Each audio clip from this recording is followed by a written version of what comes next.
Oi, gente, tudo bom? Hoje nós vamos dar continuidade, certo? Em Atos dos Apóstolos, Novo Testamento, Bíblia Sagrada, Palavra do Senhor, sim!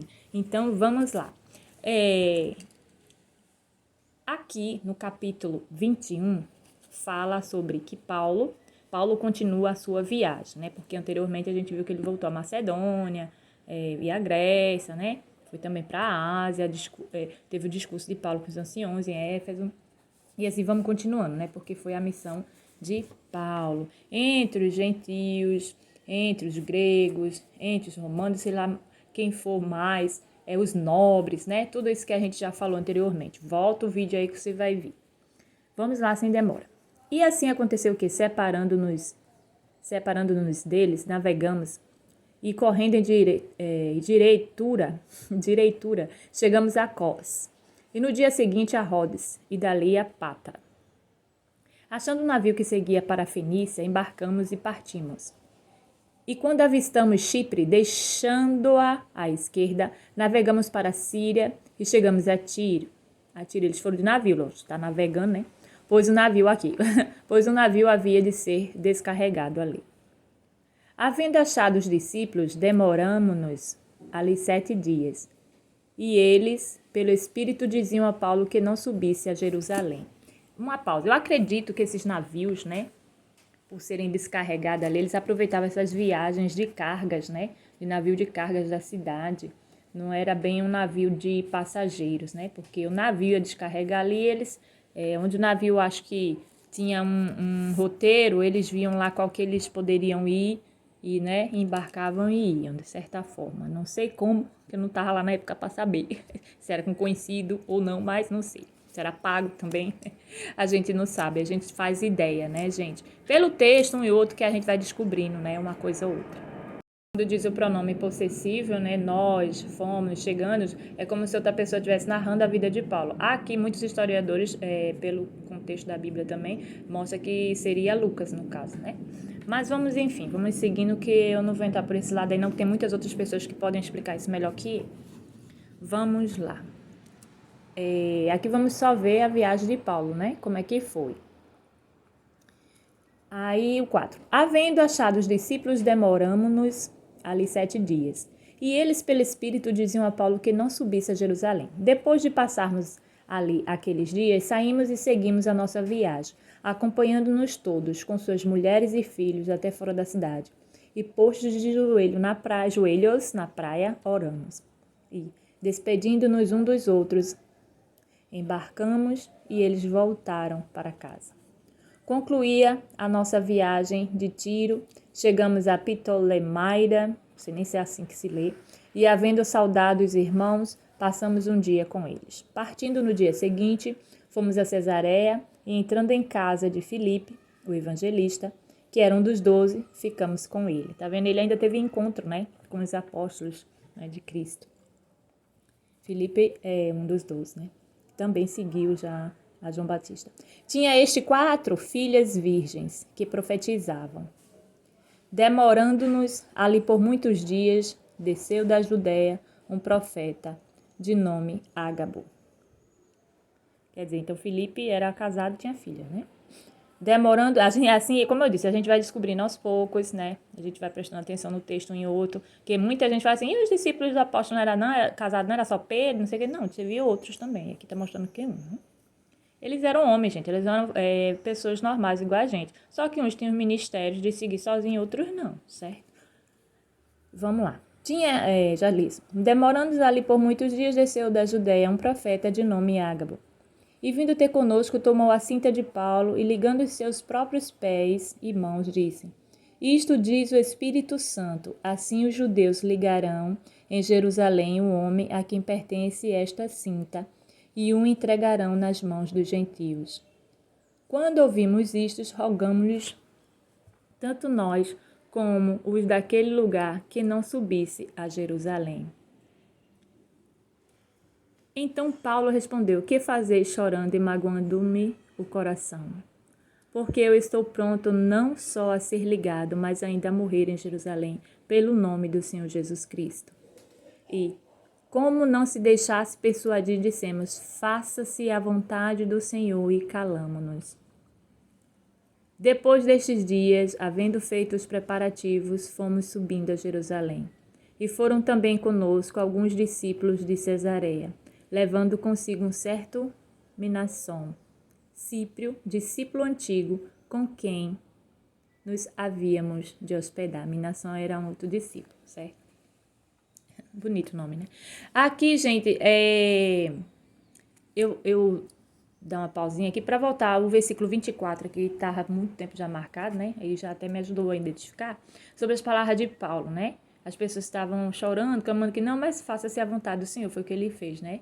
E aqui nesse versículo, quando ele falava aos anciãos de Éfeso, ele disse assim, ó: mas em nada tenho a minha vida como preciosa para mim, contanto que complete a minha carreira e o ministério que recebi do Senhor Jesus para dar testemunho do evangelho da graça de Deus, né? Quando ele fala que recebeu um combate e tal. Então, assim, tá chegando o momento que ele ia ser entregue, porque naquela época a perseguição era muito forte, assim como é em alguns países ainda hoje, atualmente, e eles matavam mesmo os cristãos, né? E a gente sabe que o povo, né, que habitava em Jerusalém na época, não digo de agora, mas na época, apesar que vem o futuro do Apocalipse, não sei, mas faziam isso com os que criam que Jesus Cristo era o Messias e né, nosso Senhor e Salvador, nosso Deus, que agora está ao lado do Pai e é um só. Aleluia. Aleluia. Glória a Deus. Santo, santo, santo é o Senhor.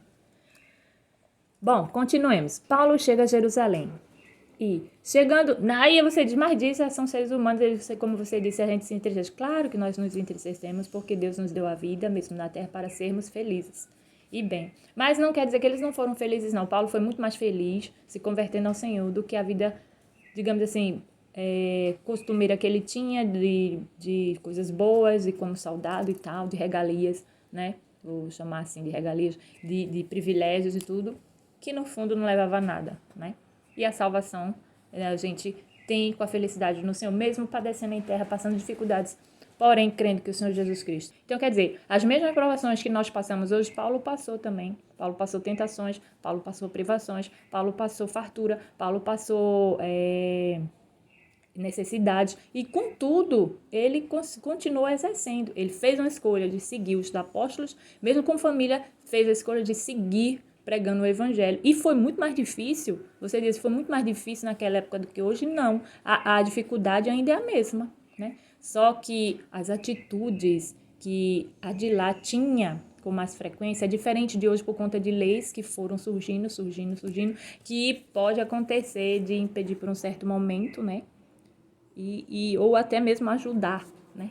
Dependendo do contexto aí do que seja. Não vou entrar nesse detalhe, né? Porque, como eu disse, às vezes tem crianças acompanhando o pai e a mãe vendo, assistindo, e eu me preocupo com isso. Então, essas coisas, nós devemos ser prudentes, analisar, devemos respeitar, devemos seguir a palavra. E meu interesse aqui é seguir a palavra do Senhor. O importante é que eu estou aqui, meu interesse é o Senhor Jesus, é seguir a palavra do Senhor Jesus. Meu interesse aqui não é atingir ninguém, não é magoar ninguém, não é dar ilusão para ninguém. Meu interesse aqui é falar a palavra de Deus e o Espírito Santo, entendeu? Então, há uma das coisas que não se deve fazer um cristão com o outro, insistência, fofoca, força e violência, não dá. Essas coisas não pertencem ao Senhor, tá bom? Ser humano, cada ser humano, Deus conhece a todos nós. Deus é que sabe o coração e a mente de cada um de nós, ok? Então, vamos seguir aqui o texto para terminarmos esse capítulo. Se você está achando interessante essa playlist Atos dos Apóstolos ou um vídeo, né, específico, mande para alguém de presente, né? Estude com alguém, pergunte a alguém a explicação melhor do que a minha, que com certeza tem. Vamos lá. Paulo chega a Jerusalém. E chegando nós a Jerusalém, os irmãos nos receberam alegremente. No dia seguinte, Paulo foi em nossa companhia ter com Tiago e compareceram todos os anciãos. E, havendo saudado, contou-lhes uma por uma as coisas que por seu ministério Deus fizera entre os gentios. Ouvindo eles isto, glorificaram a Deus e disseram-lhe: Bem vês, irmão, quantos milhares há entre os judeus que têm crido e todos são zelosos da lei. Nós devemos ser zelosos da lei também, viu? Mas não deixar de crer em Cristo. e têm sido informados a teu respeito que ensinas todos os judeus que estão entre os gentios a se apartarem de Moisés, dizendo que não circuncidem seus filhos, nem andem segundo os costumes da lei. Nossa, a lei hoje é bastante um pouco diferente da algumas passadas, né? Faze que se há de fazer, pois certamente saberão que é chegado. Eles estavam temendo, né? A saber que Paulo chegou e fazer mal a Paulo. Faze, pois, o que te vamos dizer. Temos 4 homens que fizeram voto. Toma estes contigo e santifica-te com eles, e faze por eles as despesas para que rapem a cabeça, e saberão todos que é falso aquilo de que têm sido informados a teu respeito, mas que também tu mesmo andas corretamente guardando a lei. Todavia, quanto aos gentios que têm crido, já escrevemos, dando parecer que se abstenham do que é sacrificado aos ídolos, do sangue, do sufocado e da prostituição. Então Paulo, no dia seguinte, deixa eu abrir uma pausa. Veja, eu vou repetir esse versículo. Todavia, quanto aos gentios que têm crido, já escrevemos, dando a parecer que se abstenham do que é sacrificado aos ídolos, do sangue, do sufocado e da prostituição, quer dizer, essas coisas são abomináveis ao Senhor. Quando eu disse respeitar a lei, né, respeitar as pessoas, respeitar o condicionamento de vinda, de ida, de falar e de outras coisas que tem muito mais, que a lei é ampla demais, mas não é daquela época dizer quando um rei decretava assim, adorar o discípulo, adorar a imagem, adorar uma imagem de escultura, adorar isso, aquele, não é isso que eu estou falando, né? É diferente esse respeitar a lei, né? Aí continuamos. Então Paulo, no dia seguinte, tomando consigo aqueles homens, purificou-se com eles e entrou no templo, notificando o cumprimento dos dias da purificação, quando seria feito a favor de cada um deles a respectiva oferta. Paulo é arrastado do templo. Mas, quando os 7 dias estavam quase a terminar, os judeus da Ásia, vamos ver aqui o que aconteceu. Tendo visto no templo, alvoroçaram todo o povo e agarraram-no, clamando: varões israelitas, acudi. Este é um homem que, por toda parte, ensina a todos contra o povo, contra a lei e contra este lugar. E ainda, além disso, introduziu gregos no templo e tem profanado este santo lugar. Povo cego, né? Porque tinham visto com ele na cidade Trófimo de Éfeso e pensavam que Paulo o introduzira no templo. Alvoroçou-se toda a cidade e houve ajuntamento do povo, e agarrando a Paulo, arrastaram-no para fora do templo, e logo as portas se fecharam. Porque tinham visto com ele na cidade Trófimo de Éfeso e pensavam que Paulo o introduzira no templo. Alvoroçou-se toda a cidade, houve ajuntamento do povo, e agarrando a Paulo, arrastaram-no para fora do templo, e logo as portas se fecharam. Para o próximo, Paulo, salvo da fúria do povo, é levado à fortaleza.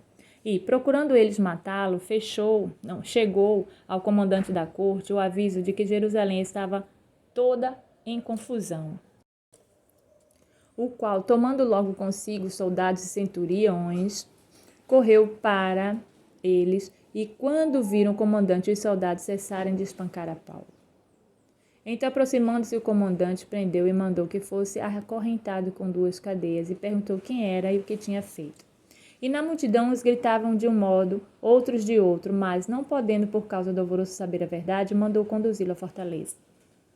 E sucedeu que, chegando às escadas, foi ele carregado pelos soldados por causa da violência da turba, pois a multidão seguia gritando: mata-o.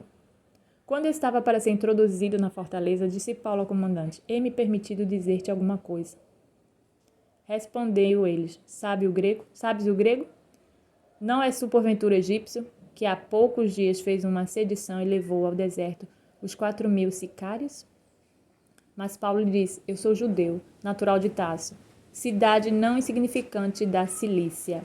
Rogo-te que me permitas falar ao povo.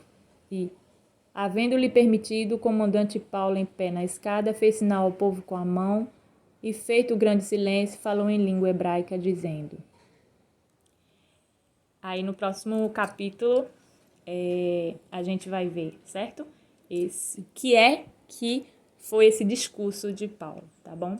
Então, me acompanhe aí no próximo capítulo que eu vou subir logo mais, junto com esse aqui.